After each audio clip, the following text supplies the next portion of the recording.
കാശി ലാലിമ അഥവാ ചുവന്ന വെണ്ടയ്ക്ക Indian Institute of Vegetable Research വാരണാസിയിലാണ് വികസിപ്പിച്ചെടുത്തത്.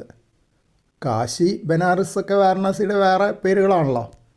ലാലിമ ചുവപ്പ് നിറത്തെ സൂചിപ്പിക്കുന്നു. ചുവന്ന കളറ് അതിലുള്ള ആന്തോസയാനിൻ പിഗ്മെൻറ്റുകൾ കാരണമാണ്. പിന്നെ സാധാരണ വെണ്ടയിൽ പച്ച നിറം ക്ലോറോഫിൽ കാരണമാണ്. കാശി ലാലിമയ്ക്ക് ആൻറ്റി ഓക്സിഡൻസ് ഉള്ളതുകൊണ്ട് കൂടുതൽ പോഷക ഗുണങ്ങളുള്ളതായിട്ട് പറയപ്പെടുന്നുണ്ട്.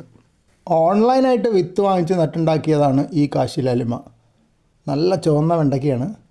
പൂ കണ്ടില്ലേ, പൂവിൻ്റെ ഉള്ളിൽ ചുവപ്പ് നിറമുണ്ട്, പൂവിൻ്റെ സെപ്പൽസിനും ചുവന്ന നിറമുണ്ട്. പിന്നെ ചെടിയുടെ തണ്ടുകൾക്ക്, പൂമൊട്ടുകൾക്ക്, പിന്നെ ഇലയുടെ നടുക്കുള്ള ഞരമ്പുകൾക്ക് എല്ലാം ചുവപ്പ് നിറമുണ്ട്. പൂ മാത്രം സാധാരണ വെണ്ടയുടെ നിറമാണ്. താരതമ്യത്തിനായിട്ട് സാധാരണ വെണ്ടയും കൂടെ ഒന്ന് കാണാം. നല്ല പച്ച നിറമാണ്. പൂവിൻ്റെ സെപ്പൽസ് കണ്ടില്ലേ, പച്ചയാണ്. പൂ രണ്ട് വരെ നിറം. പിന്നെ പൂവിൻ്റെ ഉള്ളിലുള്ള സ്റ്റേമൻ അങ്ങനത്തെ കാര്യങ്ങളൊക്കെ കുറച്ച് ചുവപ്പ് നിറം ഇതിലും ഉണ്ട്. അപ്പോൾ ആ ചുവപ്പ് നിറത്തുള്ള പിഗ്മെൻ്റ് ആന്തോസയാനിൻ ഈ വെണ്ടയിലും ഉണ്ട്.